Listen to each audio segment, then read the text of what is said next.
সমস্যাটা হচ্ছে এখানে আমরা ট্রমা সেন্টারে বিগত 22 জন আমরা কর্মচারী কাজ করছি। এর মধ্যে এমও 2 জন, একজন অ্যানেস্থেশিয়ার, একজন এখানে ট্রমার আরএমও হিসেবে আছে, নার্সিং অফিসার আছে, এমপিডব্লিউ আছে, ওটি টেকনিশিয়ান আছে, মানে সব মিলে টোটাল 22 জনের মতন আছে। তো এখানে কথা হচ্ছে যে লাস্ট নভেম্বর মাস থেকে এখানে বেতন হচ্ছে না।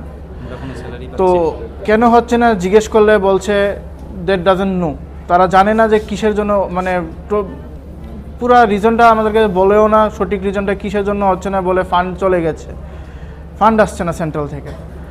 দেখেন আমাদেরকে যে রিক্রুটমেন্ট করলো, আমাদের কে রিক্রুটমেন্ট করেছে, আমাদের করেছে আমাদের এজিএমসির আমাদের যে হায়ার অথরিটি, আমরা এমএস স্যার, আমরা তার আন্ডারে কাজ করি, বেতন দেওয়ার দায়িত্ব তারা, কোত্থেকে ফান্ড ম্যানেজ করে আনবে এটা তো আমাদের দায়িত্ব না।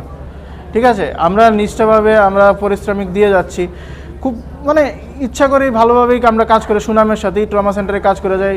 1 মাসের বেতন হচ্ছে না, আমাদের কোনো কমপ্লেন নেই, হ্যাঁ করলাম, লেট হতেই পারে, বেতন আসতে লেট হতেই পারে, 1 মাস 2 মাস 3 মাস এরকম বিগত 4 মাস হতে চলছে, মানে বেতনই হচ্ছে না।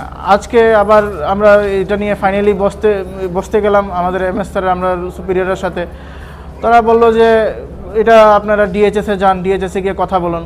ডিএইচএসে গেলাম, ডিএইচএসে বলে যে এটা হবে, ওই কেউই মানে রেসপন্সিবিলিটি নিতে রাজি না যে কবে আসবে ফান্ড বা কি আসবে বিষয় বা হবে, এরকম কিছুই হচ্ছে না।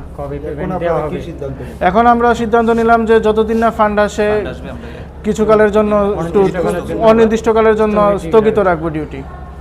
কতজন কর্মী বললেন? 22 জন। এর মধ্যে ডক্টর 4 জন আছে।